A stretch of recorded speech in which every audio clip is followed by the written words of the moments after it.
నమస్తే, welcome to Suman TV. అయితే ఇప్పుడు మనం ప్రస్తుతానికి వరంగల్లోని అధునాతనమైన ధోబీఘాట్ దగ్గర ఉన్నామండి.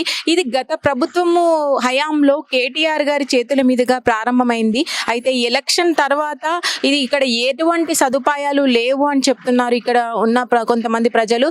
అయితే ఇక్కడ మూసివేయబడడం మనం ఇప్పుడు చూస్తున్నాము. ఇది వచ్చేసి మనకి 3 కోట్ల వ్యయంతోని అధునాతనమైన పరికరాలతో అప్పుడు ప్రారంభించడం జరిగింది. అయితే కాలక్రమేణా ఇప్పుడు చూసుకున్నట్టయితే ఎలక్షన్స్ అయిపోయిన దగ్గర నుంచి కూడా ఇక్కడ ఎటువంటి పని వాళ్ళు కానీ ఇక్కడ వర్క్ ఏది కూడా జరగట్లేదని చెప్తున్నారు. అయితే మీరు చూడొచ్చు విజువల్స్లలో ఇక్కడ ఆ యంత్రికానికి సంబంధించిన మొత్తం కూడా ఎక్విప్మెంట్స్ లోపలే ఉన్నాయి. ఈ షట్టర్స్ అన్ని కూడా క్లోజ్ చేసి ఉన్నాయి. అయితే వీళ్ళు ఇక్కడ మిషనరీస్ అన్ని కూడా తెప్పించడం జరిగింది. అప్పుడే కూడా 30 కిలోల వరకు కూడా మనకి బట్టలు వేసే ఒక మిషన్ ని వీళ్ళు 9 మిషన్స్ ని ఇక్కడికి తెప్పించారు. అయితే స్టార్ వైట్స్ అనే కంపెనీతో వీళ్ళు టైఅప్ అయ్యి ఇక్కడ అటువంటి ఎక్విప్మెంట్స్ ని తయారు చేపించి వాళ్ళ హయాంలోనే ఇక్కడ పెట్టడం జరిగింది. అయితే ఒక వాషింగ్ మిషన్స్ అనే కాదండి, డ్రైయర్స్ కి సంబంధించినవి కానీ ఇస్త్రీకి సంబంధించినవి కానీ అన్ని మిషనరీస్ ని ఇక్కడ పొందుపరచడం జరిగింది. అయితే ఇండియాస్ లోనే లార్జెస్ట్ మిషనరీ ఇది అని చెప్తున్నారు. ధోబీఘాట్ అనేది వరంగల్లోనే ఉందని చెప్తున్నారు. అయితే ఇలాంటి మరి పరికరాలున్న ఒక సదుపాయాలని అన్ని అమర్చి ఇప్పుడు ఎందుకు ఇలా మూసివేయడం జరిగింది అనేది మాత్రం ఎవరికి తెలియని విషయంగా ఇక్కడ ఉండిపోయిందనే చెప్పాలి.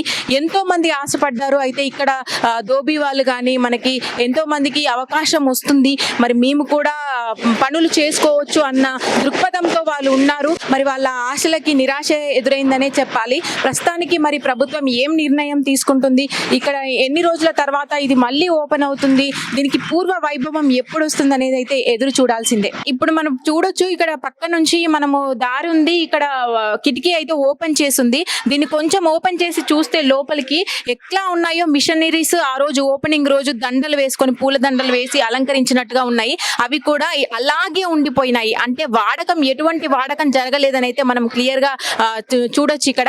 అయితే విజువల్స్ లో మీరైతే క్లియర్ గా కనిపిస్తుంది, ఇప్పుడు కనిపించట్లేదు కానీ.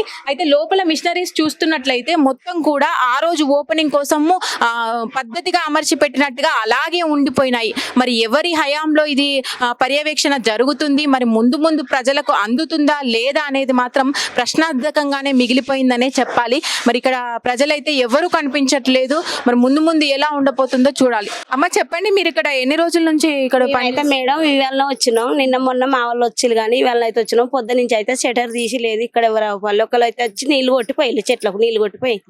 అయితే ఇక్కడ ఏమి నడుస్తుంది అనేది మీకైతే ఏం ఐడియా లేదు? తెలియదు మేడం, మాకు ఇవాళ వచ్చినాం. ఇక్కడ మీరు ఏం పని చేయడానికి వచ్చినారు? ట్రాన్స్ఫారం లో కంకర వేస్తానికి వచ్చినాం. కరెంట్ ట్రాన్స్ఫారం లో కంకర వేస్తానికి వచ్చినాం. చూసారు కదండి, ఇక్కడైతే పని వాళ్ళు ఉన్నారు బయట కొంతమంది. అయితే వాళ్ళు కూడా వర్కర్ కాంట్రాక్టర్ లెవెల్లో వీళ్ళు వర్క్ చేయడానికే వచ్చారు. వీళ్ళకు కూడా ఎటువంటి తెలియదు అని అంటున్నారు. ఇక్కడ ఏం జరుగుతుంది ఏంటి, షటర్ అయితే క్లోజే ఉంటుంది ఎప్పుడు అని అయితే చెప్తున్నారు. ధోబీఘాట్ దగ్గరలో ప్రాంతాలలో కొంతమంది ఇస్త్రీ చేసుకునే వాళ్ళు ఉన్నారండి, వారిని అడిగి తెలుసుకుందాము. చెప్పండి, మీరు ఇక్కడ ఎన్ని సంవత్సరాల నుంచి ఈ వృత్తి చేస్తున్నారు? 20 సంవత్సరాల నుంచి చేస్తున్నాం అండి. మాకు ధోబీఘాట్ పోతనగర్లో మొదలు పెట్టారు, ఇంకా ఓపెన్ కాదు, చర్చలు అవుతుంది. దాని గురించి మేము దానివల్లనే ఉపాధి ఉన్నాం. ప్రభుత్వం కొంత తొందరగా చేస్తే మా వాళ్ళు చేసుకున్నాం. అది రావడం వల్ల మీకు ప్రయోజనాలు ఏముంటాయి అంటారు? చాలా మంది బతుకుతారండి ధోబీఘాట్ కానీ. హాస్పిటల్ బట్టలు, గాంధీ హాస్పిటల్ ఇట్లా బట్టలు వినడానికి ఉపయోగపడతాయి. అయితే ఇప్పుడు కేటీఆర్ గారు వచ్చి అది ప్రారంభోత్సవం జరిపినప్పటి నుంచి కూడా ఇప్పటి వరకు కూడా దాన్ని ఓపెన్ చేయలేదని ఇక్కడ చుట్టుపక్కల వాళ్ళు చెప్తున్నారు. మరి ముందు ముందు ఓపెన్ అవుతుందని మీరు అనుకుంటున్నారా? ఓపెన్ అవుతుంది, చర్చలు అవుతున్నాయి అన్నారు మా కుల సంఘం వాళ్ళు. దానివల్ల ఇంకా అవుతున్నాయి చర్చలు. మీకు మొత్తం మీద అది వస్తే మీకు అవకాశాలు ఎక్కువగా పెరుగుతాయని అంటారు.